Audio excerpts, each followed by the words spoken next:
মধ্যে চলে মানুষ, লোহা পানির মধ্যে ফেললে ডুবে যায়। মানুষের মেধা খাটাইয়া ওই লোহা দিয়া আবার সুন্দর বড় বড় স্টিমার বানাইয়া ভাসমান হইয়া এক প্রান্ত থেকে ভিন্ন প্রান্তে যায় ব্যবসার জন্য। আল্লাহ কয়, বান্দা তুই নিজে বানায় বাহাদুরি করিস না, তোকে বানানোর মতো মেধা দিয়েছি আমি আল্লাহ। এরপরে আল্লাহ বলেন, আমি আল্লাহ মানুষের জন্য জমিনে উত্তম খানার আয়োজন করেছি। আমি পিপিলিকার খানাও দেই, কুকুরের খানাও দেই, জঙ্গলের প্রাণীর খানাও দেই, নদীর মধ্যে হাজার হাজার মাছের খানাও আমি আল্লাহ দেই। উড়ন্ত পাখির খানাও কে দেন? জবান খুলেন, কে দেন? গর্তাওয়াকুল মিকুনি হার সুবহ শাম মিরাসানা দরসে তু আজলা মাকাম জুজবা হাকাচি জেমখা আজ ইনসোজা ফজলে উআ মস্তে দর জুমলা জাহা। জঙ্গলের প্রাণীর রিজিক আল্লাহ দেন, নদীর মধ্যে হাজারো মাছের খানা কে দেন? জঙ্গলের প্রাণীরা কি সকাল 8টায় বাজারে আসে খাইতে? ওদের জায়গা মতো খানা আল্লাহ পৌঁছাইয়া দেন। কিতাবের মধ্যে আছে, একটা কাক যখন বাচ্চা দেয়, কাক কাক চিনেন তো? কি গাম এলাকায়? হ্যাঁ, কাউয়া। কাক কালো, কোকিল কালো, কালো মাথার কেশ, এর চেয়ে বেশি কালো মনের হিংসালেশ। নিম তিতা নিন্দা তিতা আরো তিতা খাও, এর চেয়ে বেশি তিতা 203-এর ঘর। চাকা গোল পয়সা গোল, গোলালু গোল, এর চেয়ে বেশি গোল মনের গন্ডগোল। বাংলাদেশে এই পরিমাণ গন্ডগোলের কারণে হুজুরেরাও এক জায়গায় হইতে পারে না, আর পারবে কিনা জানাও নাই। তবে রেডি থাকেন, মাইর কপালে আরো আছে, রেডি থাকেন। বহু ফিডে আছে কপালে, কি পরিমাণ ফিড আছে কপালে আছে, কোনো সীমানা নেই। আর যদি ইমান টিমান বাদ দিয়ে চলেন, মানে দাবি করবেন মুসলমান, দাড়ি রাখবেন না, দাবি করবেন মুসলমান, সুদ খাইবেন, দাবি করবেন মুসলমান, পর্দা করবেন না, আপনার কোনো টেনশন নেই। আপনি দুনিয়ায় বাদশা, কিয়ামতে বিনা হিসাবে যান না কি? আর যদি কর না মুসলমান দাবি করলে চাপাবাজি না, দাড়ি রাইখা মুসলমান দাবি করবে, টুপি ওয়ালা মুসলমান হব, আল্লাহকে ধোকা দিব না, তাহলে রেডি থাকেন পিডা খাওয়ার জন্য। আল্লাহ, দুনিয়ার অবস্থা বড় খারাপ। করোনা দিয়েই এ পৃথিবীটাকে মাজা ভেঙ্গে দিয়ে গেছে এক করোনা, আর সোজা হবে না, আর জীবনে সোজা হবে না।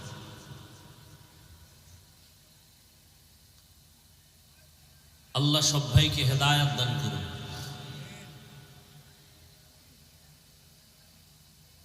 আপনারা তো মনে করেন স্বাধীন স্বাধীন স্বাধীন, না? কিসের স্বাধীন? স্বাধীনের ব্যাখ্যা কি? হুজুর বয়ান করবে, তার বয়ানে বাধা দিবে, এই স্বাধীন? মসজিদের খতিব সাহেব বয়ান করবে, বয়ানের উপরে রেস্ট্রিকশন আসবে, এই স্বাধীন? কিসের স্বাধীন? মহিলারা রাস্তায় নামছে কোরআনের ভুল ধইরা, যে কিছু কিছু জায়গায় আল্লাহ পাক ইনসাফ করেন, তাও এই ভুল ধরতে চায় আম্মা জানেরা। এরা এখন কমিশন গঠন করে, যারা বেশ্যাবৃত্তির লাইন নিয়ে দৌড়াচ্ছে, 24 ঘন্টা জেনার মধ্যে আছে, এগুলো লাইসেন্স চায়, যে এগুলো কাম বৈধ। স্বাধীন না? স্বাধীন। আল্লাহ হেদায়েত দান করুন।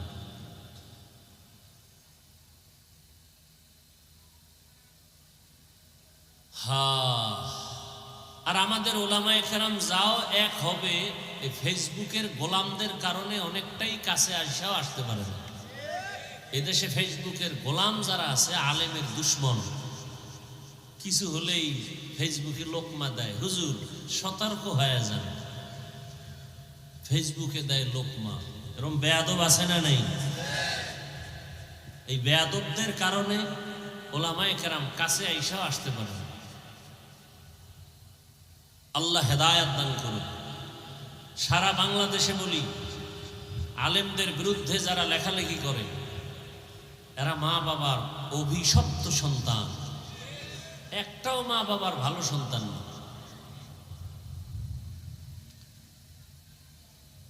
তো পৃথিবীতে মানুষ সৃষ্টির আগেই আল্লাহ মানুষকে সৃষ্টির শ্রেষ্ঠ মর্যাদা দিছেন, যে আয়াত আমি আপনাদের শুনাইলাম।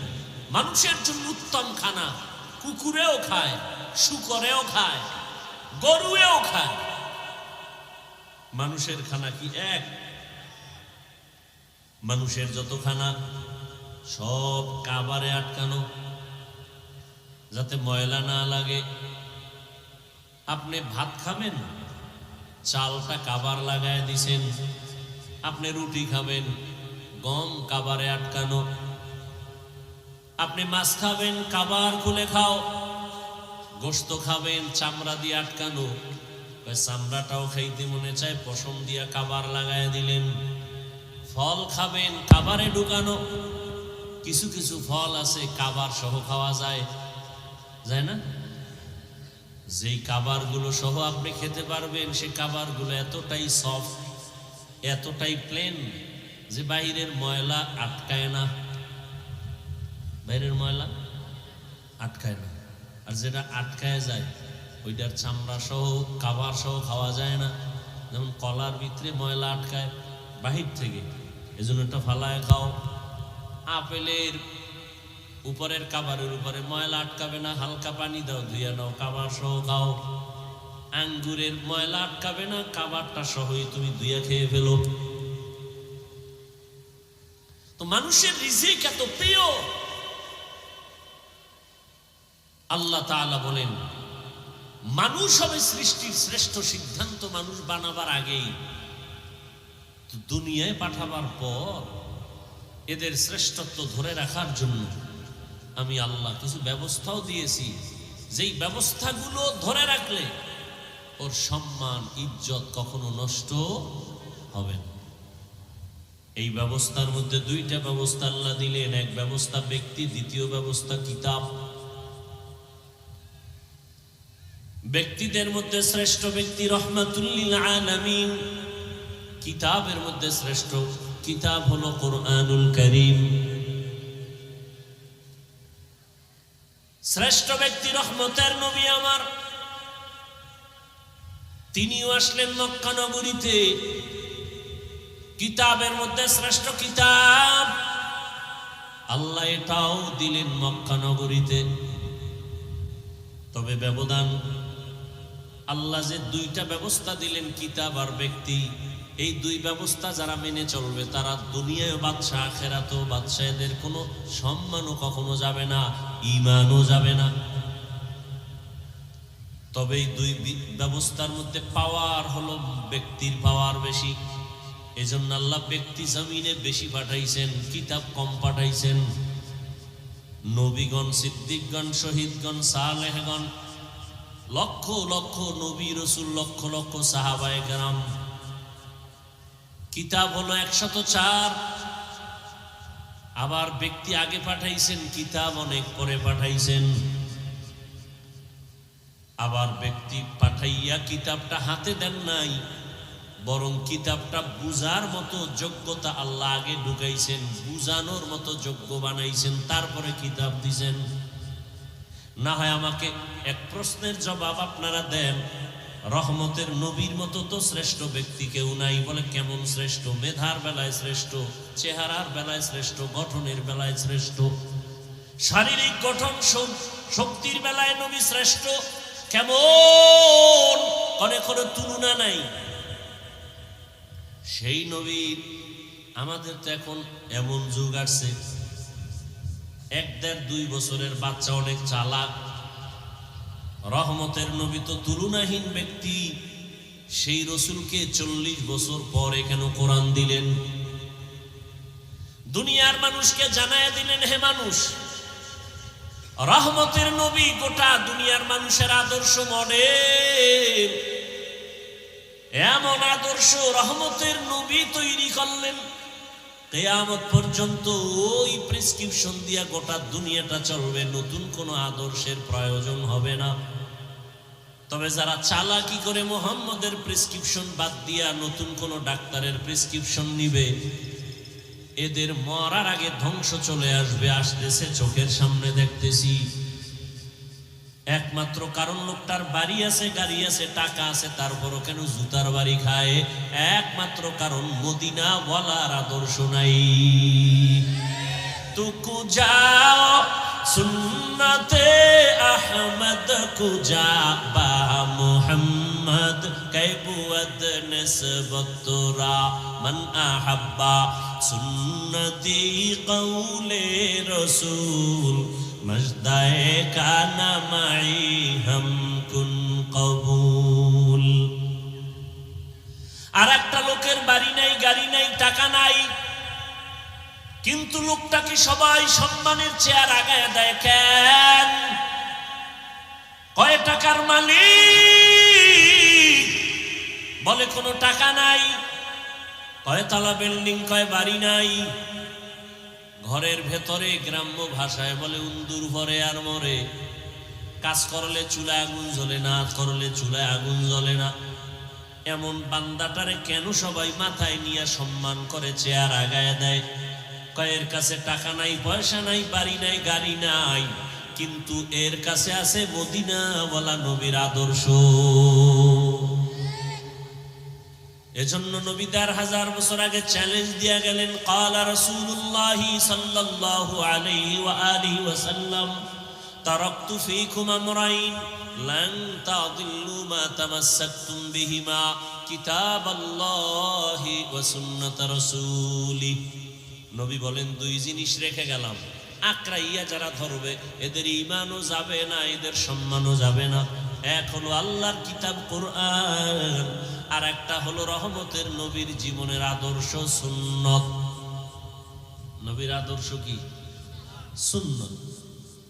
এই 2 জিনিস এখনো যাদের কাছে আছে তাদের সম্মানও আছে, ঈমানও আছে। এই 2 জিনিস যার কাছে যতটুকু নাই তার কাছে ততটুকু সম্মান নাই, ঈমানও নাই। ভাইরা আমার, রহমতের নবী মক্কা নগরীতে আসছেন, 2 ব্যবস্থা আল্লাহ দিয়া দিলেন নবী পাঠাইয়া। এরপরে আল্লাহ 40 বছরের পরে কোরআন অবতীর্ণ করা শুরু করলেন। কেমন জায়গা মক্কা? নবী যখন আসছেন তখন মক্কার জায়গা বড় দামি, কিন্তু মানুষগুলো সব থেকে বড় চরিত্রহীন, লম্পট, বড় খারাপ। জায়গা বড় দামি, পৃথিবীর মধ্যখানের জায়গা, যেখানে আল্লাহর ঘর বাইতুল্লাহ। ইন্না আউয়ালা বাইতিন উযিআ লিন-নাসি লাল্লাযী বিবাক্কাতা মুবারাকান ওয়া হুদা মুবারাকাও ওয়া হুদাল লিল আলামিন।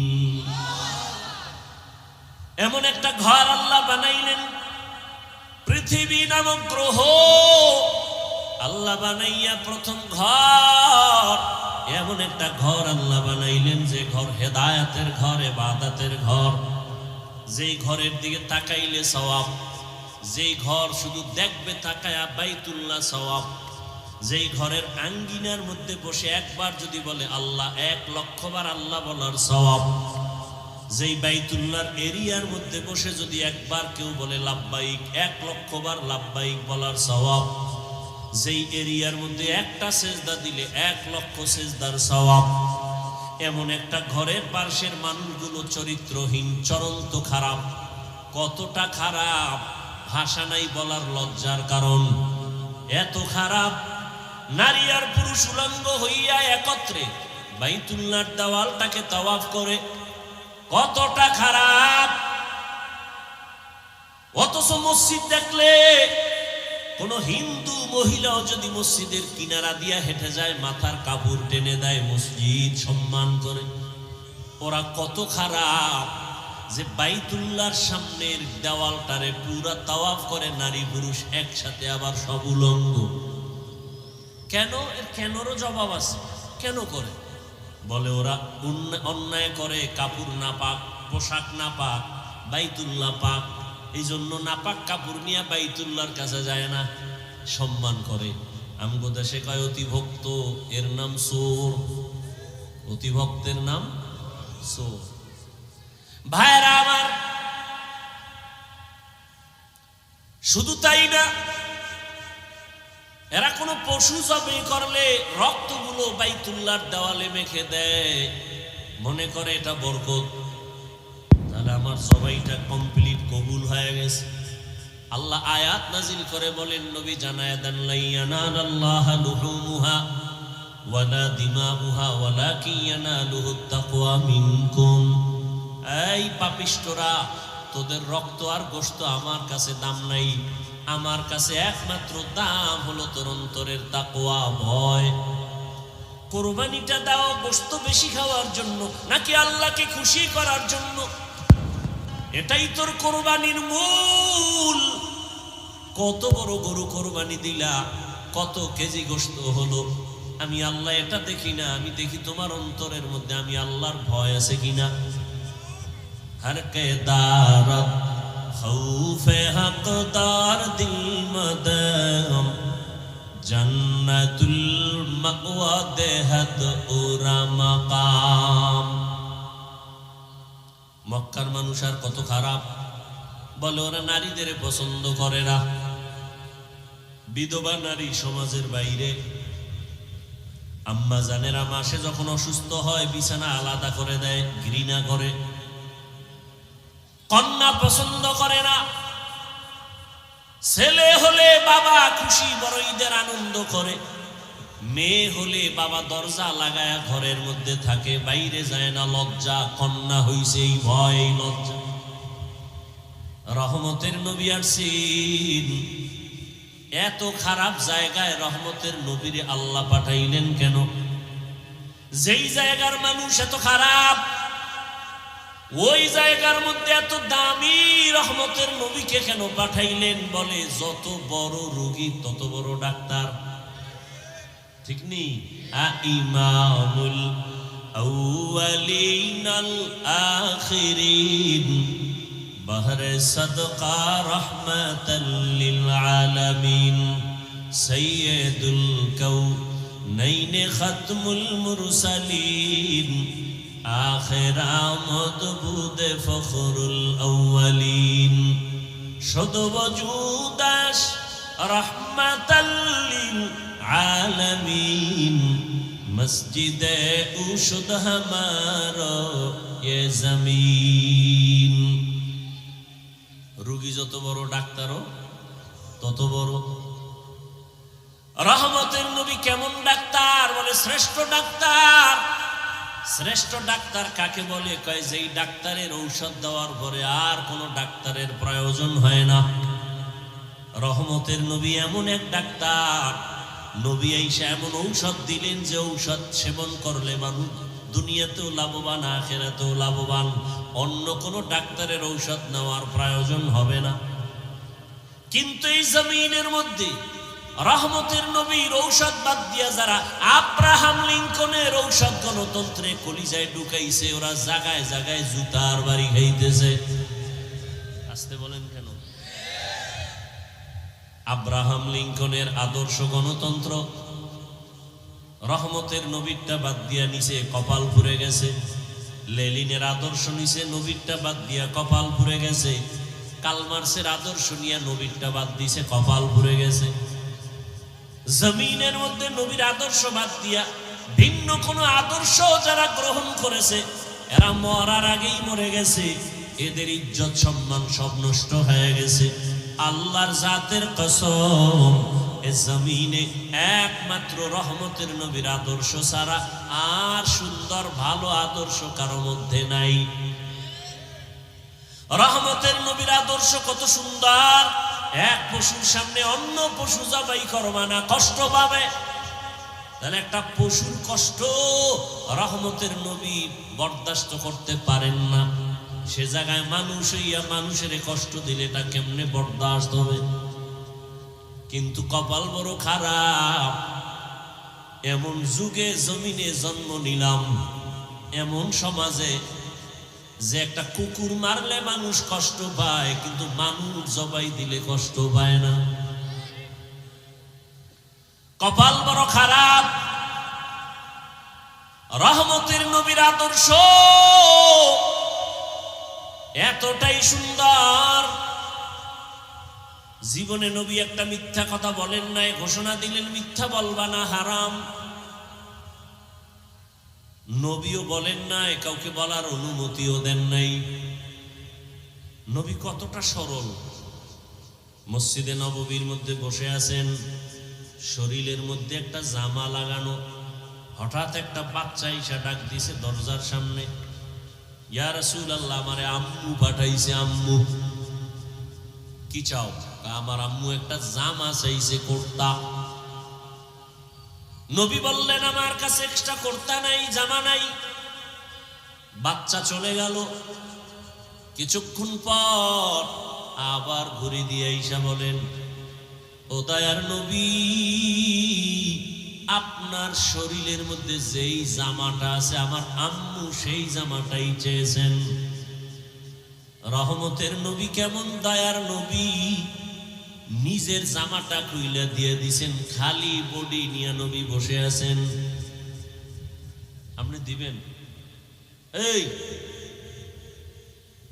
নিজের খানা অন্যকে দিবেন, এই মানুষ তো জমিনে নাই। নিজের গায়েরটা খুইলা দিবে এমন কেউ নাই। রহমতের নবী নিজের গায়ের জামাটা খুলে দিলেন, খালি গায়ে বসা। হযরত বেলাল আসছেন আজান দেওয়ার জন্য, নজর পড়ে গেল রাসূলের দিকে, শরীরে পোশাক নাই, নবীর গায়ে জামা নাই। বেলাল লজ্জায় অন্য দিকে চলে গেলেন। জিব্রাইল এসে হাজির, আয়াত দিয়া দিলেন, ও নবীকে জানায় দাও, জিব্রাইল জানায় দাও, নবী যেন এত বেশি দান করে না যাতে লজ্জা পেতে হয়, আবার এত বেশি হাতটাকে যেন মুষ্টিবদ্ধ করে রাখে না যাতে বদনাম হয়। সূরা বনী ইসরাইলে আয়াত দিয়ে আল্লাহ পাঠায়া দিলেন। রহমতের নবী কতটা আদর্শওয়ালা নবী আমার। রহমতের নবীর আদর্শ দেখে মক্কার সব বেঈমান পাগল হয়ে গেল, এর মতো ভালো একটা সন্তান নাই। দীর্ঘ 40টা বছর নবীজির আদর্শ দেখা সব কুফর, সব কাফের, সব মুশরিক মূর্তি পূজা করে। নবী কি এগো বলছে সি সি কাছে আসবা না? বলছে? কথা বলেন না কেন? আপনি কি করেন? আপনি তো মুশরিক তো দূরের কথা, কাফের তো পরে, খালি মাঝে মাঝে নামাজ ছাড়ে, এর দিকে আপনি কেন দূর দূর দূর, তুই বেনামাজি আসবি না কাছে। আমনের নামাজ কবুল হইছে গ্যারান্টি কি? এত মাস্তানি ভাব কেন? রহমতের নবী মুশরিকের বুকে লাগায়, কাফেরের নবী আলিঙ্গন করেন, আর তুমি মুমিন মুসলমান হইয়া আর এক মুসলমানের সালাম পর্যন্ত দাও না। স্বার্থে আঘাত লাগছে, সালাম দেয় না, আছে না নাই? তোমার দোকানের পাশে আর একটা দোকান, তুমি মুদি দোকানদার, তোমার পাশে আর একজন এসে দোকান দিল, কেন সালাম নাই, কালাম নাই, দোয়ায় মুস পরে ও যেন তাড়াতাড়ি মরে। ঠিক নি? জিন্দেগি মে বন্দেগি তু করনা হে, জিন্দেগি মে বন্দেগি তু করনা হে, जिंदगी बे बंदगी शर्मिंदा है, जिंदगी बे बंदगी शर्मिंदा शर्मिंदा है। यहाँ हम सब मुसाफिर दिल ना लगा, अहले दिल की नजर से रूह करता जा, शाह दौलत सब फकीर गर नेक ने है, शाह दौलत सब फकीर गर नेक ने है। जिंदगी में बंदगी तू कर नहीं, जिंदगी बे बंदगी शर्मिंदा है, जिंदगी बे बंदगी शर्मिंदा है। देखें ना ताकाइया कत हिंसा। মসজিদের এক ইমাম সাহেব নতুন মসজিদে আসছে, মুসল্লি বেড়ে গেছে, আর একজনের কাছে বড় কষ্ট লাগে, অত মুসল্লি কেন? ঠিক নেই? এক দোকানে কাস্টমার বেশি, অন্য দোকানওয়ালার মনে কষ্ট, ওখানে কাস্টমার এত বেশি কেন? ওরে আল্লাহর বান্দা, মুসলমান হইয়া মুসলমানকে সহ্য করতে পারে না এমন আদর্শ আপনার আমার। যদি সহ্য করতে পারতেন, ফেসবুকটা খুইলা বেঈমানের বিরুদ্ধে কথা বলা হতো। মুসলমান হইয়া মুসলমানের বিরুদ্ধে কোনোদিন কেউ কথা লিখতে পারতো না। কিন্তু কপাল কত খারাপ এই জাতির, শুধু মুসলমানের বিরুদ্ধেই লেখে না, এই জাতি যাদেরকে দেখা জান্নাতের পথ পাবে ওই ওলামায়ে কেরামদের নাম নিয়ে নিয়ে ফেসবুকে লেখা। এমন কিছু কুলাঙ্গার বেয়াদবেরা তারা সতর্কবাণী দেয়, হুজুর আপনি সতর্ক হইয়া যান, আমার লেখা এজন্যই দিলাম, সতর্ক করলাম। ওরে তোর মতো বেয়াদবের অধিকার নাই, একজন আলেমের ভুল ধরবি, আলেমের লোকমা দেওয়ার জন্য আলেম আছে, আলেম সারা আলেমের লোকমা দেওয়া এটা লোকমা নয়, বড় গাদ্দারি আর বেয়াদবি। এলমেরা এজাজু করদান বেহিসাব, এলমেরা এজাজু করদান বেহিসাব, খলকেরা দাদান জওয়াবে বাসওয়াব, হক না দারত দুস্তে খলকা জারেরা, নিস্তে ই খসলত একে দিনদারেরা। রহমতের নবী মুশরিকের বুকে লাগায় দীর্ঘ 40 বছর নবী কোনোদিন কাউকে বলে নাই নামাজ পড়ো, জিকির করো, তেলাওয়াত করো, কোনো দাওয়াত নাই, শুধু হাসি মুখে ব্যবহার। 40 বছর পরে যখন আল্লাহ কোরআন দিয়েছেন, নবী এবার দাওয়াতের কাজ শুরু করলেন। নবীজির আদর্শ দেখা মক্কার মানুষ কেমন যেন পরিবর্তন শুরু। এত খারাপ, এত খারাপ, এত খারাপ সেই মানুষ এত ভালো, এত ভালো, কিয়ামত পর্যন্ত তাদের স্বর্ণাক্ষরে নাম লেখা। খারাপ মানুষ এত দামি হয়ে গেল। আল্লাহ পাক জিব্রাইলের দিয়া লিস্টি পাঠায় দিয়া কয় নবীরে জানাও, এই লিস্টিতে যাদের নাম আছে ওই সমস্ত নবীর ছাত্র সাহাবা, এরা বিনা হিসাবে জান্নাতি। এত বড় খারাপ মানুষগুলো জান্নাতের টিকিট পাইলেন, নবী এদেরকে এত ভালো বানায় ফেললেন কি বেতের বাড়ি দিয়া, গালি দিয়া। আহ, নবীর ব্যবহার কত সুন্দর, নবীর আদর্শ কত সুন্দর। সেই আদর্শ লালন করলেন সাহাবায়ে কেরাম, তাদের আদর্শ কতই না সুন্দর। রহম দিলওয়ালা নবী আমার, সারা দুনিয়ার মধ্যে অদ্বিতীয় আমার নবী।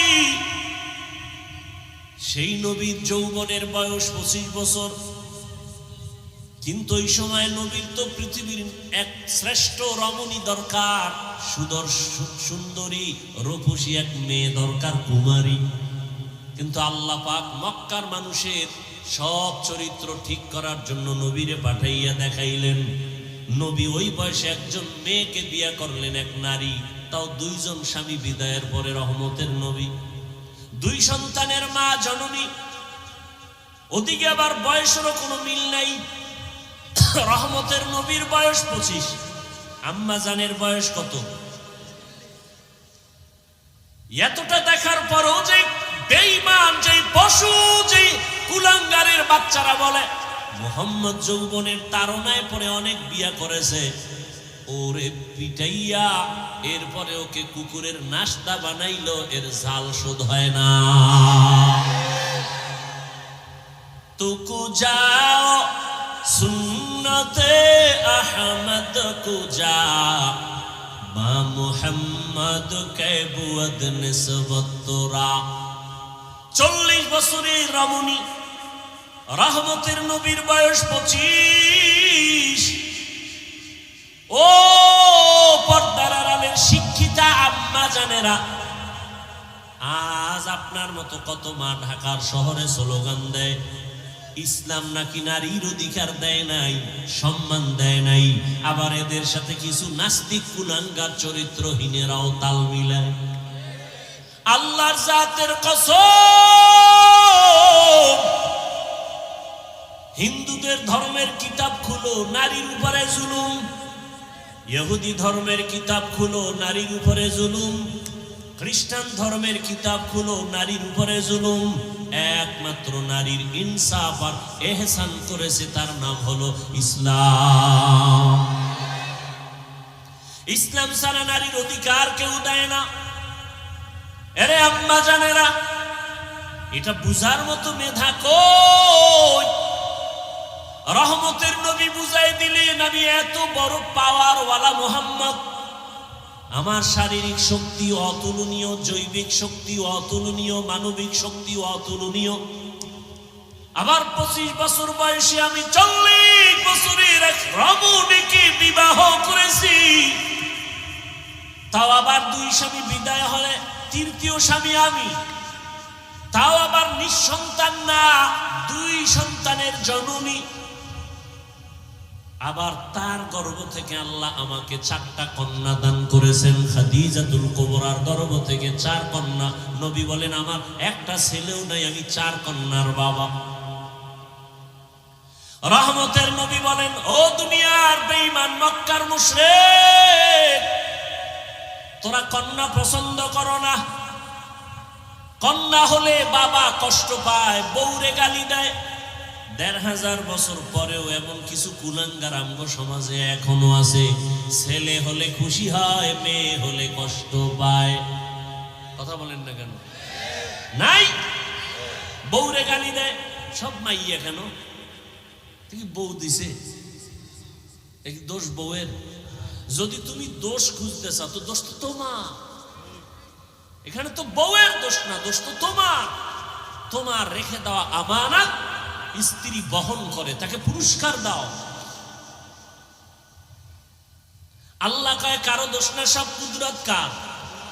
লিল্লাহি মুলকুস সামাওয়াতি ওয়াল আরদ ইয়াহাবু লিমান ইয়াশাউ ইনাসাও ওয়া ইয়াহাবু লিমান ইয়াশাউ যুকুর আও ইউযাওবিজুহুম ذكرانا وإناثا ويجعل من يشاء عقيما إنه عليم قدير।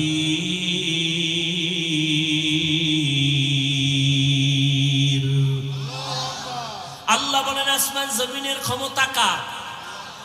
আল্লাহ বলেন আমি চাইলে কাউকে ছেলে দেই, কাউকে মেয়ে দেই, কাউকে দুটোটা দেই, কাউকে কোনোটাই দেই না। ক্ষমতা কার? আল্লাহর কুদরত। তুমি স্লোগান দাও ছেলে হোক মেয়ে হোক, দুটোর বেশি নয়, একটা হলে ভালো হয়। আবার একজন বলি না হইলে তো আরো ভালো। আল্লাহ কয় না, সন্তান আমি দেই, রিজিকও আমি দেই। মানুষের সংখ্যা যখন কম ছিল খানার অবস্থাও কম, এখন বাড়ছে, খানার পরিধিও বেড়ে গেছে। 1% জায়গার মধ্যে 50 বছর আগে যেই পরিমাণ ধান হইতো এখন কম না বেশি? সরকার বাড়াইছে, তোমার আম্মা বাড়াইছে না? কে বাড়াইছে? وترزق من تشاء بغير حساب